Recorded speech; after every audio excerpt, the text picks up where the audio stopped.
야, 한지연, 네가 영웅이야? 그냥 청소나 똑바로 해, 소위 주제에. 신임 여자 소위 한지연은 휴가 복귀 중 위기에 처한 여대생을 도와주다가 부대 복귀를 늦어버렸습니다. 이 사건으로 한지연은 부대에서 패급 취급을 받고 급기야 장교인데도 화장실 청소까지 하고 병사들한테도 조롱당하게 되었죠. 하지만 한지연을 괴롭힌 군인들은 며칠 뒤 땅을 치고 후회하게 됩니다. 바로 한지연은 자신들의 군 생활을 한 방에 꼬이게 만들 수도 있는 존재였기 때문인데요.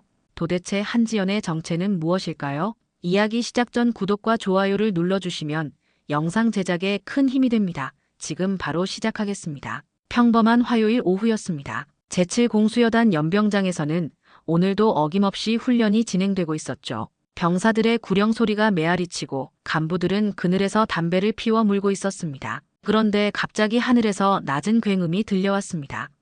저거 뭐야? 한 병사가 하늘을 올려다보며 중얼거렸습니다. 점점 가까워지는 소리에 모든 이들의 시선이 하늘로 향했죠. 그 순간 군용 헬기 한 대가 연병장 상공에 나타났습니다. UH-60 블랙호크였죠. 거대한 로터 날개가 돌아가며 내뿜는 바람에 연병장의 먼지가 휘몰아치기 시작했습니다. 뭐야? 갑자기 왜 헬기가? 훈련 계획이 없었는데? 혹시 사고 났나? 병사들과 간부들이 웅성거리기 시작했습니다. 헬기는 천천히 고도를 낮추며 연병장 중앙으로 다가왔죠. 강력한 다운워시 때문에 주변에 있던 모든 사람들이 몸을 웅크리고 눈을 가려야 했습니다. 창고 정리를 하고 있던 한지연 소위도 굉음 소리에 고개를 들었습니다. 평소 같으면 그냥 지나칠 일이었지만 뭔가 심상치 않은 분위기를 느꼈죠. 창고 밖으로 나와보니 헬기가 연병장에 착륙하려는 모습이 보였습니다. 도대체 뭔 일이지? 지연은 작업복을 털며 중얼거렸습니다. 하지만 곧 다시 창고로 돌아가려 했죠. 어차피 자신과는 상관없는 일이라고 생각했거든요. 헬기가 완전히 착륙하자 먼지 구름이 서서히 가라앉기 시작했습니다. 그리고 그 순간 모든 이들의 눈이 헬기 문 쪽으로 집중되었죠. 가장 먼저 내린 것은 경호원으로 보이는 남자였습니다. 선글라스를 낀 채 주변을 경계하며 헬기 주변을 살폈죠. 그 다음에는 정장을 입은 한 남자가 헬기에서 내렸습니다. 어깨에는 별 3개가 반짝이고 있었죠. 바로 제7공수여단을 관할하는 사단장 박도연 중장이었습니다. 순간 연병장 전체가 정적에 휩싸였습니다. 평소에는 구경하기도 힘든 별 3개가 갑자기 나타난 것이었죠. 사단장님, 가장 먼저 정신을 차린 것은 부대 행정관인 최 중사였습니다. 황급히 달려와 거수경례를 붙였죠. 곧이어 오상사를 비롯한 다른 간부들도 우르르 몰려와 일제히 경례를 했습니다. 사단장님, 갑작스러운 방문을 미리 보고받지 못해 죄송합니다. 최 중사가 땀을 뻘뻘 흘리며 말했습니다. 평소 권위적이고 거만했던 모습은 온데간데 없고 완전히 쫄아있는 모습이었죠. 하지만 사단장의 표정은 굳어 있었습니다. 간부들의 경례를 받으면서도 뭔가를 찾는 듯한 눈빛이었죠. 그리고 마침내 입을 열었습니다. 한지연 소위는 어디 있습니까? 그 한마디에 연병장 전체가 술렁이기 시작했습니다. 한지연 소위요? 그 소위 말씀이신가요?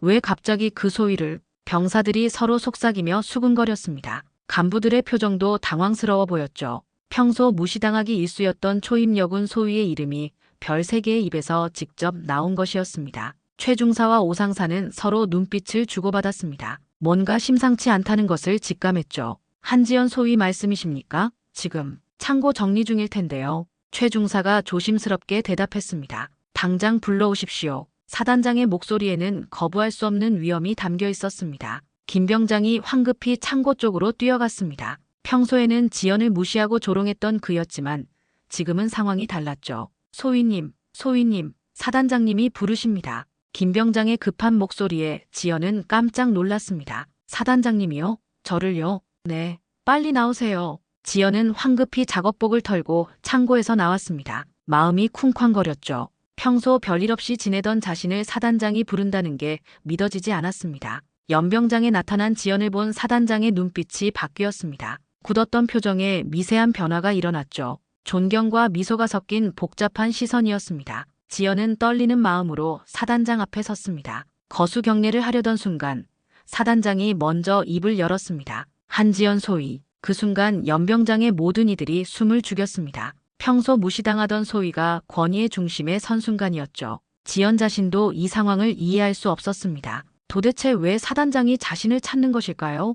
시간은 사흘 전으로 거슬러 올라갑니다. 한지연 소위는 생애 첫 포상 휴가를 마치고 부대로 복귀하는 길이었습니다. 집에서 어머니가 챙겨준 도시락을 들고 가벼운 발걸음으로 터미널을 향해 걸어가고 있었죠. 아, 벌써 휴가가 끝나네. 지연은 아쉬운 마음으로 중얼거렸습니다. 가족들과 함께한 시간이 너무도 소중했거든요. 특히 어머니가 해주신 된장찌개 맛이 아직도 입안에 남아 있었습니다. 터미널까지는 걸어서 15분 정도였습니다. 시간은 충분했지만 지연은 항상 여유 있게 행동하는 편이었죠. 군인다운 성격이라고 할 수 있었습니다. 복귀해서 또 뭐 하라고 할까? 평소 자신을 무시하는 최중사와 오상사 얼굴이 떠올랐습니다. 휴가 가기 전에도 온갖 트집을 잡으며 괴롭혔는데 복귀하면 또 어떤 일이 기다리고 있을지 걱정이 앞섰죠. 하지만 지연은 곧 고개를 저었습니다. 좋은 휴가를 보냈는데 벌써부터 걱정할 필요는 없다고 생각했거든요. 그때였습니다. 앞쪽 다리 근처에서 날카로운 충돌음이 들려왔습니다.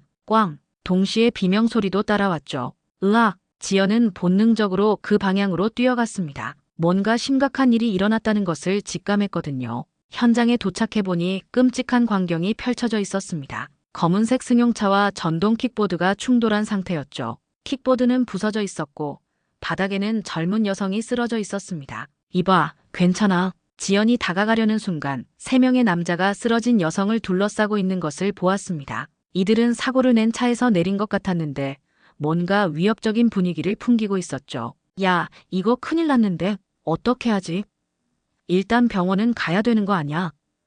아니야, 우리가 책임질 필요 없어. 저 애가 갑자기 튀어나온 거라고 하면 돼. 남자들의 대화를 들은 지연은 충격을 받았습니다. 사고를 낸 주체가 책임을 회피하려고 하고 있었던 것이죠. 쓰러진 여성을 자세히 보니 상태가 심각해 보였습니다. 머리에서 피가 나고 있었고 의식도 잃은 상태였죠. 즉시 응급처치가 필요한 상황이었습니다. 저기요, 이 사람 상태가 심각해 보이는데 빨리 병원에 데려가야 할 것 같아요. 지연이 큰 소리로 외쳤습니다. 하지만 남자들의 반응은 차갑기만 했죠. 당신 누구세요? 끼어들지 마세요. 우리가 알아서 할 테니까 가세요. 그중 한 명이 지연을 밀어내려 했습니다. 순간 지연의 눈빛이 날카로워졌죠. 군에서 배운 기본 전투술이 몸에 배어 있었거든요. 지금 사람이 죽어가고 있는데 무슨 소리예요? 지연은 남자의 팔을 제치며 쓰러진 여성에게 다가갔습니다. 맥박을 확인해 보니 약하지만 뛰고 있었고 호흡도 불규칙하지만 하고 있었죠. 다행히 생명에는 지장이 없어 보였지만 즉시 치료를 받아야 하는 상태였습니다.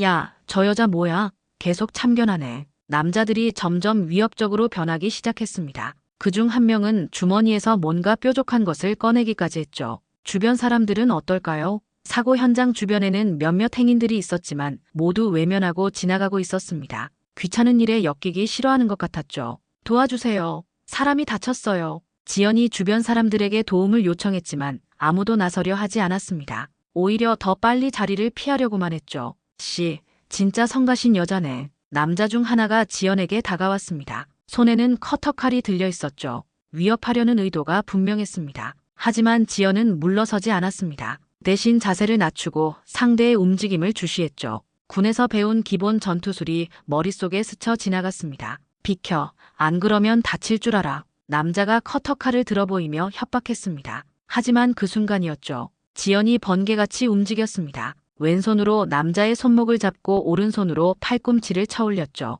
기본 제압술의 정석이었습니다. 아, 남자는 고통스러운 비명을 지르며 커터칼을 떨어뜨렸습니다. 나머지 두 남자도 지연에게 달려들었지만 지연의 움직임은 정확했습니다. 한 명은 발차기로 무력화시키고 다른 한 명은 어깨 던지기로 바닥에 쓰러뜨렸죠. 뭐야, 저 여자 무술 배웠나? 도망가자. 남자들은 황급히 차에 타고 도망쳤습니다. 번호판을 기억해두려 했지만 이미 멀리 사라진 후였죠. 지연은 다시 쓰러진 여성에게로 달려갔습니다. 상태를 확인해보니 의식은 여전히 잃은 상태였지만 외상은 머리 부분의 찰과상 정도로 보였습니다. 괜찮아요. 곧 병원에 데려다 드릴게요. 지연은 여성을 조심스럽게 업었습니다. 체력 테스트에서 항상 상위권을 유지했던 그녀에게는 어려운 일이 아니었죠. 가장 가까운 병원까지는 100m 정도였습니다. 지연은 쓰러진 여성을 업고 전력으로 달렸습니다. 응급환자입니다. 교통사고 환자요. 병원 응급실 문을 박차고 들어가며 지연이 큰 소리로 외쳤습니다. 의료진들이 즉시 달려왔죠. 어떻게 된 거예요? 차와 킥보드 충돌 사고였어요. 머리를 부딪혀서 의식을 잃었습니다. 의료진들이 여성을 응급실로 옮기는 동안 지연은 상황을 자세히 설명했습니다. 사고 경위부터 가해자들의 도주까지 모든 것을 빠짐없이 말했죠. 보호자가 아니시라면 일단 진료비는 제가 대신 처리하겠습니다. 지연은 망설임 없이 말했습니다. 지갑에 있던 휴가비 전부를 꺼내 접수처에 맡겼죠. 1시간 후 의사가 나왔습니다. 다행히 큰 부상은 아닙니다. 경미한 뇌진탕과 찰과상 정도예요. 하루 정도 입원 관찰하면 될 것 같습니다. 정말 다행이네요. 지연은 안도의 한숨을 쉬었습니다. 그때 응급실 침대에서 희미한 목소리가 들려왔습니다. 고마워요. 의식을 되찾은 여성이 지연을 보며 가늘게 속삭였습니다. 지연은 그녀의 손을 가볍게 잡으며 미소 지었죠. 괜찮아요. 이제 안전해요. 하지만 지연은 이 선택으로 인해 곧 지옥 같은 대가를 치르게 됩니다. 병원에서의 모든 절차를 마친 지연이 시계를 본 것은 저녁 8시가 넘어서였습니다. 복귀 시간인 오후 5시를 이미 3시간이나 넘긴 상태였죠. 응급실 로비의 시계 바늘이 무정하게 돌아가는 것을 바라보며 지연은 가슴이 철렁 내려앉는 것을 느꼈습니다. 급하게 터미널로 달려갔지만 막차는 이미 떠난 후였습니다. 터미널 전광판에는 운행 종료라는 차가운 글씨만이 떠 있었죠. 할 수 없이 택시를 잡아 타야 했지만 이 시간에 부대까지 가려면 상당한 비용이 들 것이 뻔했습니다. 부대까지 얼마나 나올까요? 이 시간에 그 먼 곳까지 10만 원은 나올 것 같은데요. 기사님의 대답에 지연은 한숨을 쉬었습니다. 휴가비를 병원비로 다 써버린 상황에서는 적지 않은 돈이었죠. 하지만 선택의 여지가 없었습니다. 더 늦으면 상황이 더 악화될 테니까요.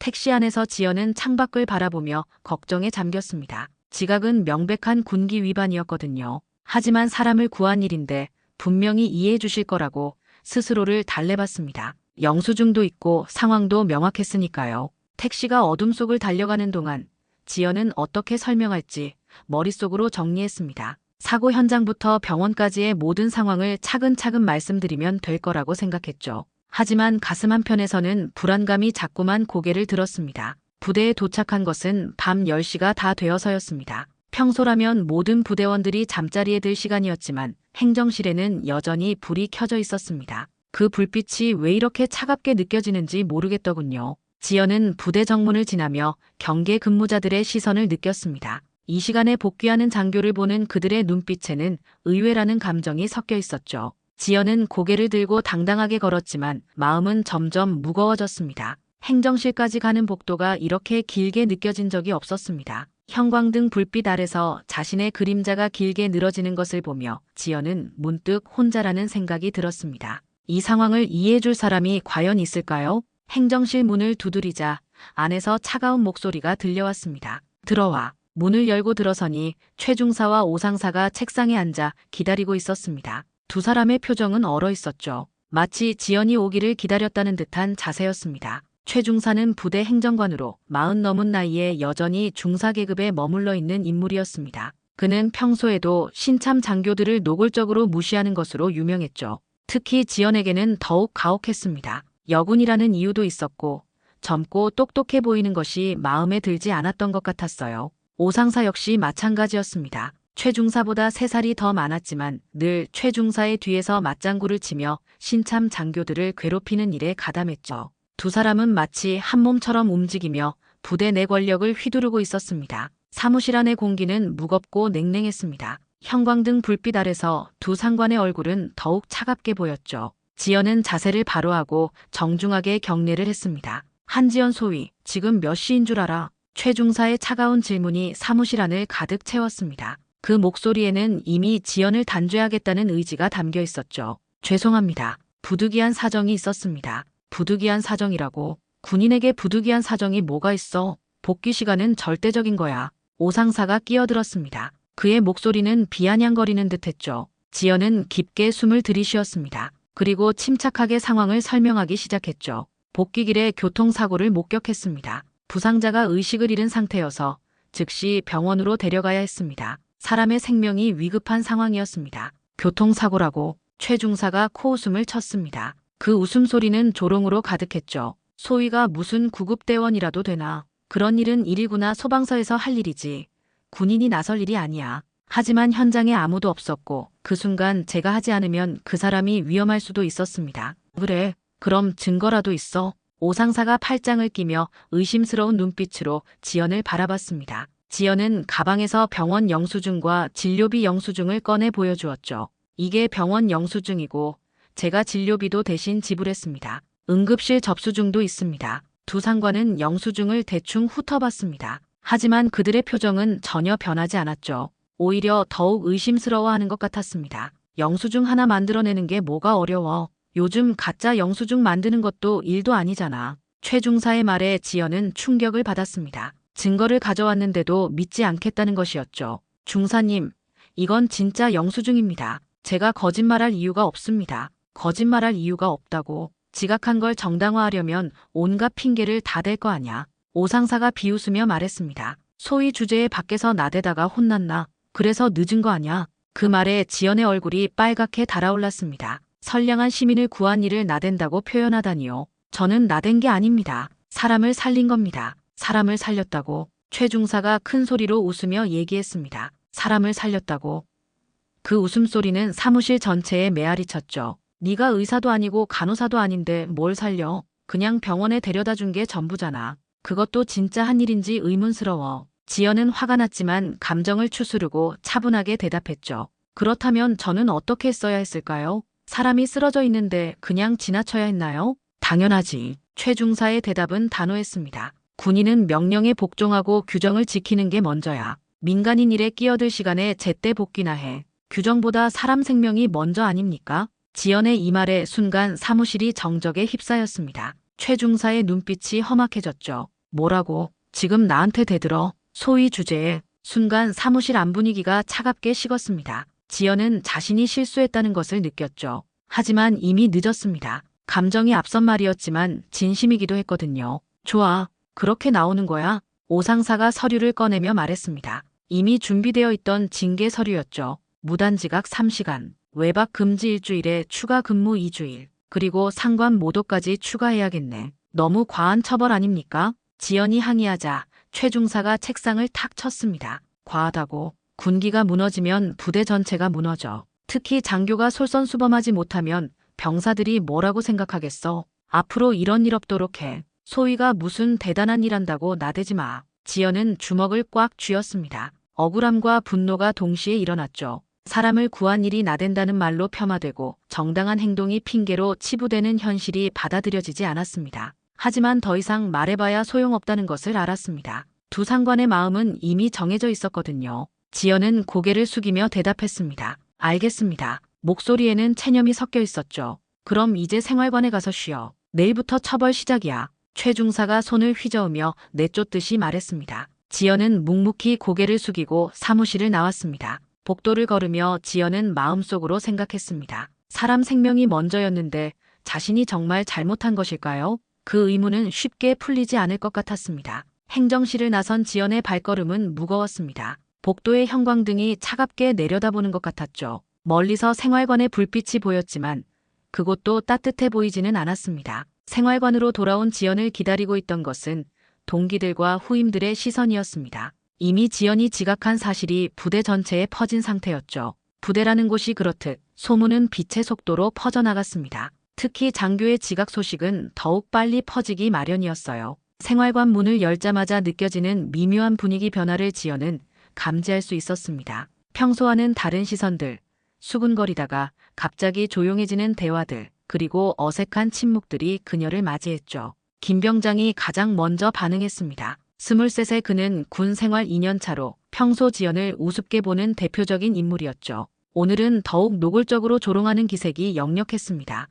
한지연 소위님, 아주 먼 길 오셨네요. 김 병장의 목소리에는 가짜 존경심이 담겨 있었습니다. 다른 병사들도 키득거리며 웃기 시작했죠. 하급자들이 장교를 대놓고 조롱하는 상황이었습니다. 정상적인 부대라면 있을 수 없는 일이었어요. 같은 기수인 이소희가 김 병장을 제지하려 했습니다. 김 병장, 그런 말 하는 거 아니야. 하지만 그의 목소리에는 힘이 없었습니다. 자신도 비슷한 처지였기 때문이죠. 이 부대에서는 계급보다 나이와 군 경력이 더 중요했고 신참 장교들은 늘 무시당하기 일쑤였습니다. 김 병장은 가짜 미안한 척을 하며 지연에게 다가갔습니다.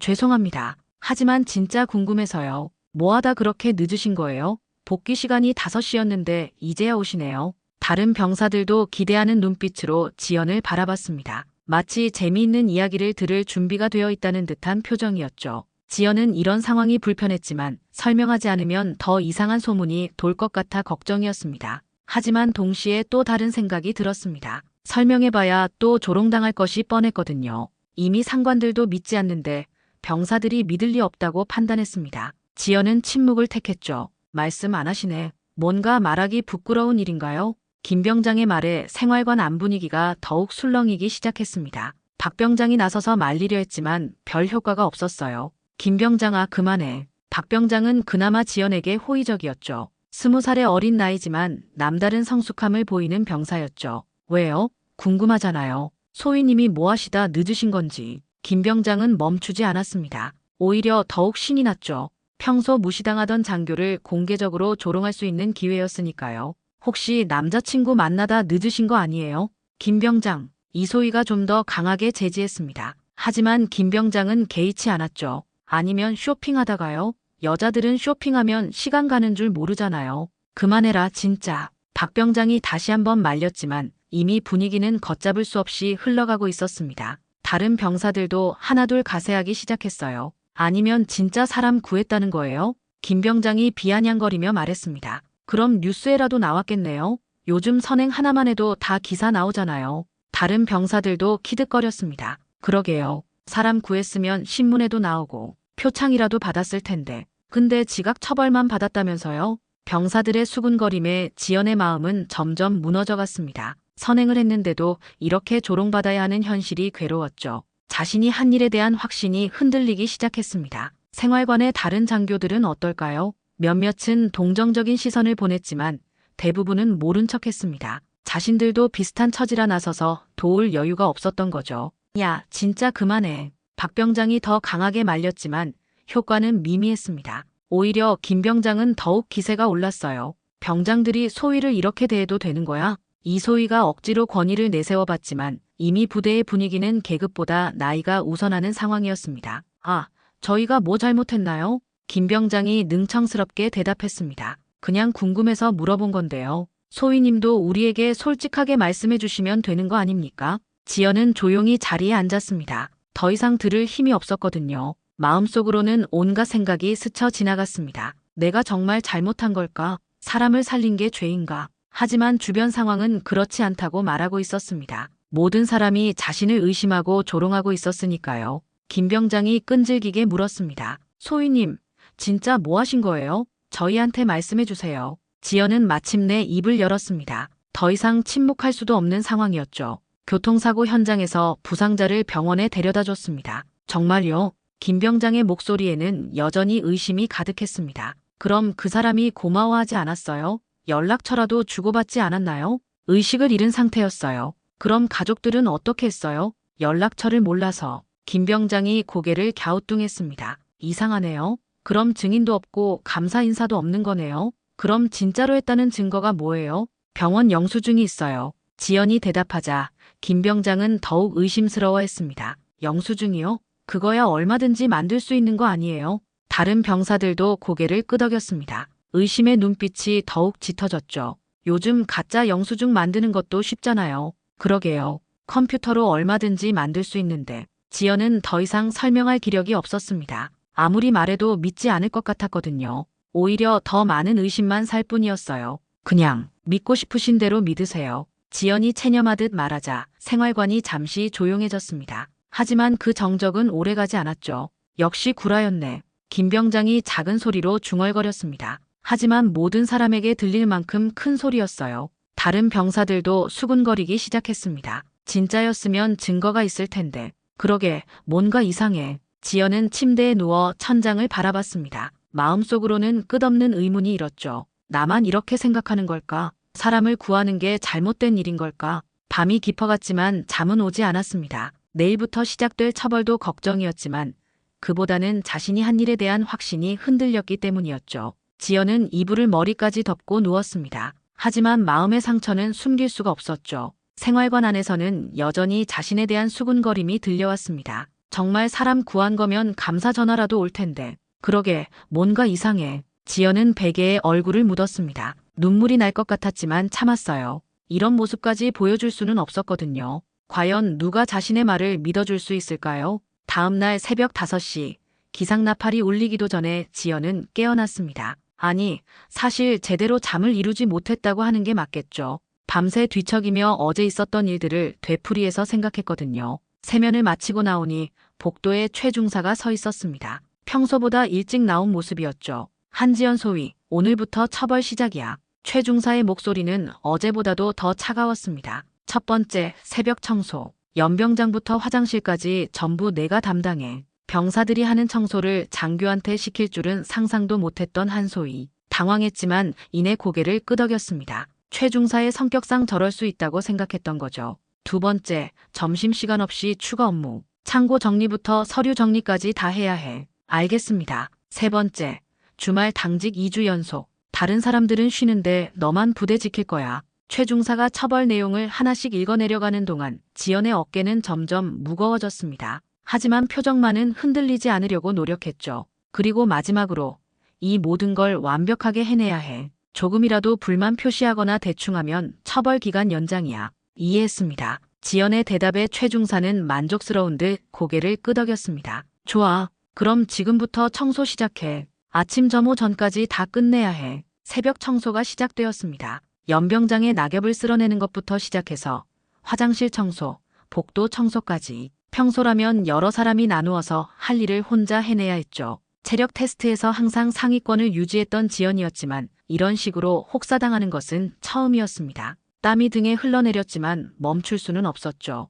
한지연 소위 벌써 청소하고 있네. 일찍 일어난 박 병장이 지연을 보며 말했습니다. 그나마 지연에게 동정적이었던 병사였죠. 네, 처벌받는 거예요. 힘들겠네요. 도와드릴까요? 박 병장의 제안에 지연은 고개를 저었습니다. 괜찮아요. 제가 해야 할 일이니까. 그래도 정말 괜찮아요. 고마워요. 지연의 단호한 말에 박 병장은 더 이상 말하지 않았습니다. 하지만 안쓰러운 시선으로 지연을 바라봤죠. 아침 점호가 끝난 후 지연에게는 곧바로 다음 업무가 주어졌습니다. 창고 정리부터 시작해 지난달부터 밀려있던 서류들까지 전부 정리하고 오상사가 서류 뭉치를 던지듯 지연 앞에 놓았습니다. 점심은 당연히 못 먹고 저녁 때까지 다 끝내야 해. 지연은 묵묵히 고개를 끄덕였습니다. 배가 고파도 참아야 했죠. 창고는 정말 엉망이었습니다. 몇 달간 제대로 정리되지 않은 각종 장비들이 아무렇게나 쌓여 있었죠. 하나하나 분류하고 정리하는 것만 해도 하루 종일 걸릴 일이었습니다.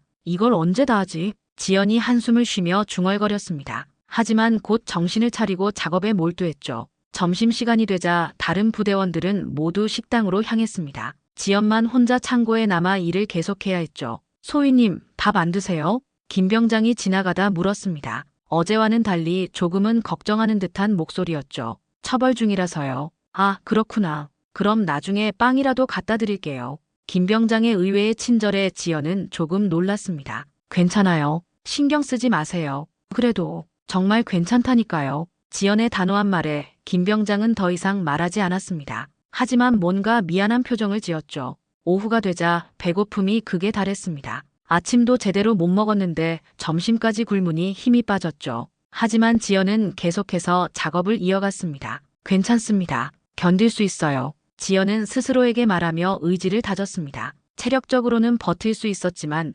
정신적인 압박이 더 컸죠. 저녁 무렵이 되어서야 창고 정리가 끝났습니다. 하지만 곧이어 서류 정리가 기다리고 있었죠. 몇 달간 밀려있던 각종 보고서들과 신청서들을 분류하고 정리해야 했습니다. 이건 또 언제 다 하지? 지연이 서류 더미를 보며 한숨을 쉬었습니다. 양이 정말 많았거든요. 그런 지연 앞에 한 통의 서류가 떨어졌습니다. 면회 신청서였죠. 내일 오후 2시 면회자 있습니다. 행정관이 무표정하게 말했습니다. 지연은 서류를 자세히 살펴봤습니다. 하지만 이상하게도 면회자의 이름이 적혀 있지 않았죠. 그냥 지인이라고만 되어 있었습니다. 면회자 이름이 안 적혀 있는데요. 본인이 그렇게 요청했대요. 가족이 아닌 지인이라고. 지연은 고개를 갸우뚱했습니다. 자신을 면회 오려는 지인이 누가 있을까요? 가족들은 이미 연락을 받았을 텐데 따로 면회 올 이유가 없었거든요. 혹시 그 사람일까? 지연의 머릿속에 한 가지 가능성이 떠올랐습니다. 혹시 자신이 구한 여대생이 의식을 찾고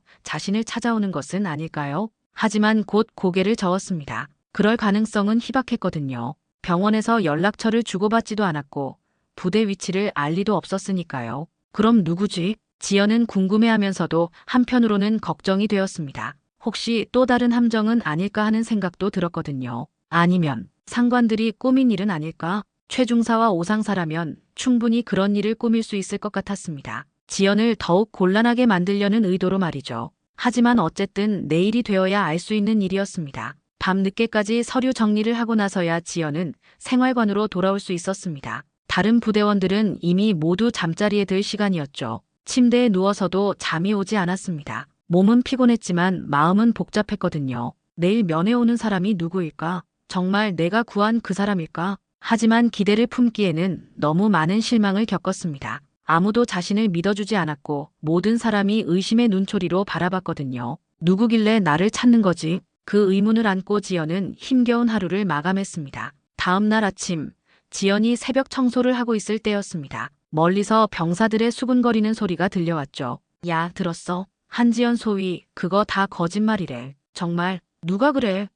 행정실에서 조사해봤는데 증거가 없다는 거야. 역시 구라였구나. 지연은 빗자루를 든 손을 멈췄습니다. 자신에 대한 이야기인 것을 알 수 있었거든요. 그럼 진짜 뭐하다 늦은 거야? 글쎄, 남자 만나다 늦었나?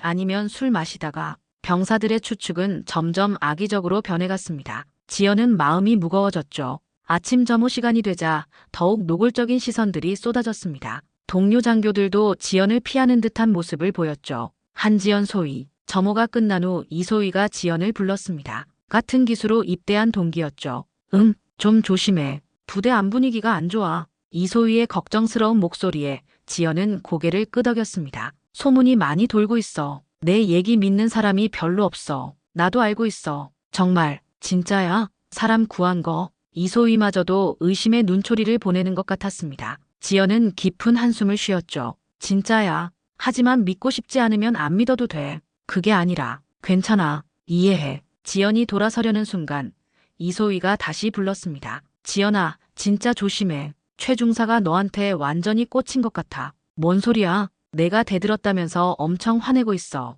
어떻게든 더 괴롭히려고 하는 것 같아. 이소희의 경고에 지연은 불안함을 느꼈습니다. 이미 충분히 힘든 상황인데 더 악화될 수도 있다는 뜻이었죠. 점심시간이 되자 식당 분위기가 이상했습니다. 지연이 지나가는 곳마다 대화가 멈추고 사람들이 수군거렸죠. 저 사람이 그 소희구나. 사람 구했다던데 거짓말이래. 장교가 저러면 안 되는데. 지연은 식당에 들어가지 못하고 밖으로 나왔습니다. 어차피 점심을 못 먹는 처지였지만 그런 시선들을 견딜 수가 없었거든요. 창고에서 혼자 일을 하고 있을 때였습니다. 박 병장이 몰래 찾아왔죠. 소희님, 이거라도 드세요. 박 병장이 빵 하나를 내밀었습니다. 지연은 고개를 저었죠. 괜찮아요. 아니에요. 못 드신 지 이틀째잖아요. 처벌받는 중이라서요. 그래도 사람이 먹어야죠. 박 병장의 진심 어린 걱정에 지연은 마음이 따뜻해졌습니다. 이 상황에서도 자신을 걱정해주는 사람이 있다는 게 고마웠죠. 고마워요. 정말 고마워요. 지연이 빵을 받자 박 병장이 안도의 표정을 지었습니다. 소희님, 정말 사람 구하신 거 맞죠? 네, 정말이에요. 저는 믿어요. 소희님이 거짓말하실 분이 아니거든요. 박 병장의 말에 지연의 눈가가 촉촉해졌습니다. 누군가 자신을 믿어준다는 것이 이렇게 고마운 일인지 처음 알았거든요. 고마워요, 정말. 사실이 밝혀질 거예요. 조금만 참으세요. 박 병장이 격려의 말을 건네고 돌아갔습니다. 지연은 혼자 남아 빵을 먹으며 눈물을 참았죠. 오후가 되자 더욱 노골적인 소문들이 돌기 시작했습니다. 한지연 소위, 그거 완전 거짓말이래. 진짜? 어떻게 알아? 행정실에서 확인해봤는데 아무 기록도 없다는 거야. 그럼 진짜 뭐하다 늦은 거지? 지연이 지나가는 곳마다 이런 대화들이 들렸습니다. 어떤 병사들은 대놓고 수근거렸죠. 저런 장교 밑에서 일해야 하나? 신뢰할 수가 없잖아. 거짓말쟁이 장교라니. 지연은 참을 수 없어 화장실로 도망쳤습니다. 거울 속 자신의 모습은 초췌해져 있었죠. 왜 아무도 믿어주지 않는 걸까? 지연은 거울을 보며 중얼거렸습니다. 분명히 사람을 구했는데 왜 모든 사람이 의심하는 걸까요? 그때 화장실 밖에서 목소리가 들렸습니다. 야, 한지연 소위 있어? 응, 안에 있어. 진짜 웃기지 않아? 사람 구했다고. 맞아. 요즘 누가 그런 소리 믿어? 지연은 숨을 죽이고 들었습니다. 자신에 대한 이야기였거든요. 그런데 왜 거짓말했을까? 지각한 거 가리려고 그런 거 아냐? 그것도 그렇네. 병사들의 대화가 계속되었습니다. 어쨌든 저런 장교는 믿을 수 없어. 맞아. 거짓말하는 장교라니. 지연은 더 이상 참을 수 없었습니다. 화장실에서 나와 병사들과 마주쳤죠. 뭐라고 했어요? 지연의 갑작스러운 등장에 병사들이 당황했습니다. 아, 소위님. 저한테 뭔가 할 말 있으면 직접 하세요. 아니, 그게 아니라 제가 거짓말쟁이라고 했죠. 믿을 수 없다고 했죠. 지연의 날카로운 목소리에 병사들은 머뭇거렸습니다. 소위님, 저희가 그런 뜻으로. 그럼 어떤 뜻으로 한 거예요? 순간 정적이 흘렀습니다. 병사들은 대답하지 못했고 지연은 화가 치밀어 올랐죠. 좋아요. 믿고 싶지 않으면 안 믿으세요. 하지만 뒤에서 수군거리는 건 그만하세요. 지연이 돌아서려는 순간 한 병사가 중얼거렸습니다. 그럼 증거라도 있으면 좋을 텐데. 지연은 발걸음을 멈췄습니다. 돌아서서 병사를 바라봤죠. 증거요? 병원 영수증도 있고 진료비 영수증도 있어요. 하지만 그것도 가짜라고 하시겠죠? 그게 아니라 그럼 뭐가 더 필요해요? 그 사람이 직접 와서 증언해야 해요. 지연의 말에 병사들은 입을 다물었습니다. 더 이상 할 말이 없었거든요. 진실은 언젠가 드러날 거예요. 지연이 마지막으로 남긴 말이었습니다. 하지만 그 목소리에는 확신보다는 간절함이 더 많이 섞여 있었죠. 저녁이 되어 면회 시간이 다가왔습니다. 지연은 면회실로 향하며 마음을 졸였습니다. 정말 누가 나를 찾아온 걸까? 하지만 한편으로는 기대도 있었습니다. 혹시 자신을 믿어줄 사람이 나타나는 건 아닐까 하는 희망 말이죠. 정말 누가 자신의 얘기를 믿어줄 수 있을까요? 면회 시간이 다가왔습니다. 지연은 마음을 졸이며 면회실로 향했습니다. 도대체 누가 자신을 찾아온 것일까요?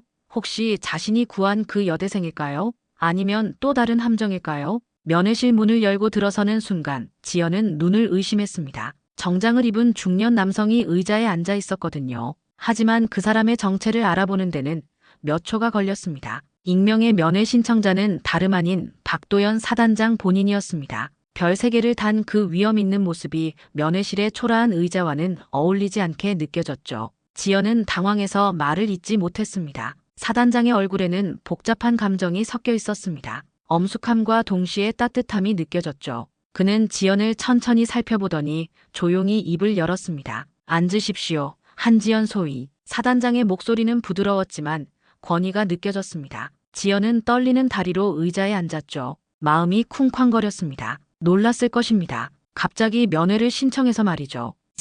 사단장님 어떻게? 사실 저에게는 대학생 딸이 하나 있습니다. 22에 박은서라는 아이죠. 사단장의 말에 지연의 머릿속이 하얘졌습니다. 설마 하는 생각이 들기 시작했거든요. 사흘 전 그 아이가 교통사고를 당했습니다. 전동 킥보드를 타고 가다가 자동차와 충돌한 거죠. 지연의 심장이 더욱 빨리 뛰기 시작했습니다. 사단장의 다음 말을 들으며 온몸에 소름이 돋았죠. 그런데 한 젊은 여군이 나타나서 딸을 구해주었다고 합니다. 위험한 상황에서 목숨을 걸고 말이죠. 사단장은 이미 모든 것을 파악하고 있었습니다. 딸 박은서의 상세한 진술, 병원 기록, 심지어 주변 CCTV까지 모두 확인한 상태였죠. 지연이 얼마나 용감하게 행동했는지, 얼마나 선량한 마음으로 타인을 도왔는지 모든 것을 알고 있었습니다. 은서가 의식을 찾고 나서 했던 첫 번째 말이 뭔지 아십니까? 지연은 고개를 저었습니다. 고마운 언니를 꼭 찾고 싶다는 말이었습니다. 자신을 구해준 그 여군 언니를 말이죠. 사단장의 목소리가 조금 떨리는 것 같았습니다. 아버지로서의 감정이 섞인 것이었죠. 병원에서 당신의 신분을 확인했습니다. 제7공수여단 소속 한지연 소위. 부대에 연락해보니 지각 처벌을 받고 있다더군요. 지연의 얼굴이 빨갛게 달아올랐습니다. 부끄러움과 억울함이 동시에 몰려왔죠. 그래서 부대 상황을 자세히 조사해봤습니다. 사단장의 표정이 점점 굳어졌습니다. 부대 내에서 지연이 어떤 대우를 받고 있는지, 어떤 조롱을 당하고 있는지 모두 파악했다는 뜻이었죠. 소위, 당신은 진정한 군인 정신을 보여주셨습니다. 규정보다 생명을 먼저 생각한 것, 그것이 바로 군인이 가져야 할 올바른 가치관입니다. 지연의 눈에 눈물이 맺히기 시작했습니다. 그동안 누구도 인정해주지 않았던 자신의 행동을 사단장이 이해해주고 있었거든요. 이제 연병장의 모든 부대원을 집합시킬 것입니다. 그리고 진실을 밝힐 때가 되었습니다. 사단장이 자리에서 일어났습니다. 그의 결심이 굳어진 것 같았죠. 연병장의 집합 명령이 떨어졌습니다. 갑작스러운 전 부대원 집합에 모든 사람들이 당황했죠. 무슨 일인지 알 수 없어 불안해하는 분위기였습니다. 최중사와 오상사도 긴장한 표정이었습니다. 사단장이 직접 온다는 소식에 뭔가 심상치 않음을 느꼈거든요. 김병장을 비롯한 병사들도 수군거렸습니다. 뭔 일이지? 사단장님이 왜 갑자기? 혹시 우리 부대에 문제 있나? 모든 부대원이 연병장에 도열한 가운데 사단장이 단상에 올라섰습니다. 그의 표정은 엄숙했지만 동시에 결의에 차 있었죠. 오늘 여러분에게 말씀드릴 것이 있습니다. 사단장의 목소리가 연병장 전체에 울려 퍼졌습니다. 사흘 전 우리 부대 한지연 소위가 휴가 복귀 중 시민을 구조한 사건이 있었습니다. 순간 연병장이 술렁이기 시작했습니다. 지연을 바라보는 시선들이 집중되었죠. 그런데 이 용감한 행동을 일부에서는 핑계라고 거짓말이라고 했다고 들었습니다. 최중사와 오상사의 얼굴이 창백해졌습니다. 뭔가 심상치 않다는 것을 직감했거든요. 그 구조된 시민이 바로 제 딸입니다. 이 한마디에 연병장 전체가 정적에 휩싸였습니다. 모든 사람이 숨을 죽였죠. 한지연 소위는 제 딸의 생명을 구해주었습니다. 위험을 무릅쓰고 자신의 안위는 돌보지 않고 말입니다. 사단장의 목소리에는 감정이 섞여 있었습니다. 아버지로서의 감사함이 묻어나왔죠. 그런데 이런 숭고한 행동을 두고 거짓말이라 하고 핑계라 하고 나댔다고 했습니까? 사단장의 시선이 최중사와 오상사에게 향했습니다. 두 사람은 땀을 뻘뻘 흘리며 고개를 숙였죠. 진정한 군인 정신이 무엇인지 보여준 소위를 이렇게 대했다는 것이 참으로 유감스럽습니다. 연병장의 모든 시선이 지연에게 집중되었습니다. 그 시선들은 이제 조롱이 아닌 존경으로 가득했죠. 도대체 이 모든 상황을 어떻게 받아들여야 할까요? 사단장의 발표가 끝나자 연병장은 완전한 침묵에 휩싸였습니다. 그 침묵 속에서 지연을 향한 시선들이 하나씩 바뀌기 시작했죠. 의심과 조롱으로 가득했던 눈빛들이 존경과 미안함으로 변해가고 있었습니다. 사단장은 천천히 단상에서 내려와 지연 앞에 섰습니다. 그리고 모든 부대원이 보는 가운데 정중하게 경례를 올렸죠. 한지연 소위, 제 딸을 구해주셔서 진심으로 감사합니다. 사단장의 경례를 받은 지연은 당황했습니다. 별 3개가 자신에게 경례를 하다니요.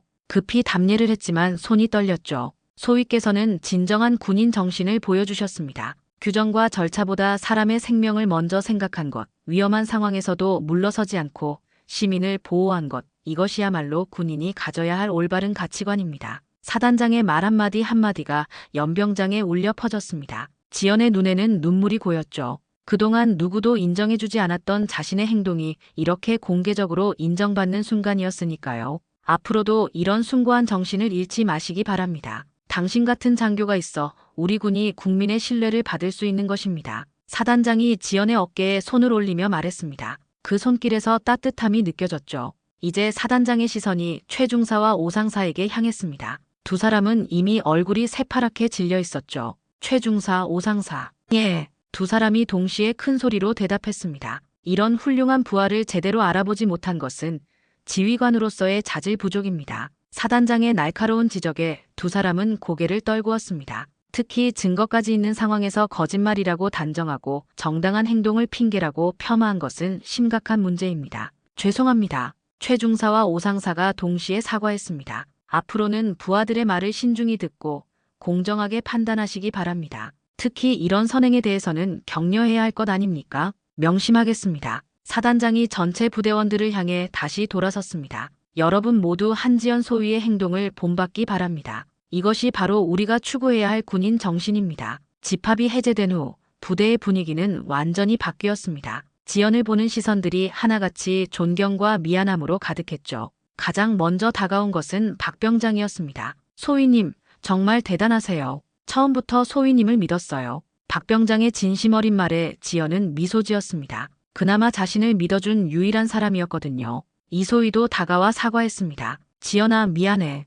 나도 의심했어. 정말 잘못했어. 괜찮아. 이해해. 지연의 대답은 담담했습니다. 원망보다는 이해하려는 마음이 컸죠. 다른 동기 장교들도 하나둘 다가와 사과했습니다. 평소 지연을 외면했던 것에 대해 미안하다는 말들이 이어졌죠. 그런데 가장 큰 변화는 최중사와 오상사였습니다. 두 사람은 지연 앞에 와서 깊게 고개를 숙였어요. 소위님, 정말 죄송합니다. 최중사의 목소리에는 진심이 담겨 있었습니다. 제가 너무 성급하게 판단했습니다. 소위님의 말씀을 제대로 듣지 않고 의심부터 한 것이 잘못이었습니다. 저도 마찬가지입니다. 오상사도 고개를 숙였습니다. 앞으로는 이런 일이 없도록 하겠습니다. 정말 죄송합니다. 지연은 두 상관을 바라봤습니다. 그들의 사과가 진심인 것 같았죠. 지연은 미소를 지으며 대답했습니다. 괜찮습니다. 저도 상황을 더 잘 설명했어야 했는데요. 지연의 너그러운 대답에 두 상관은 더욱 미안해했습니다. 김 병장도 어색하게 다가왔습니다.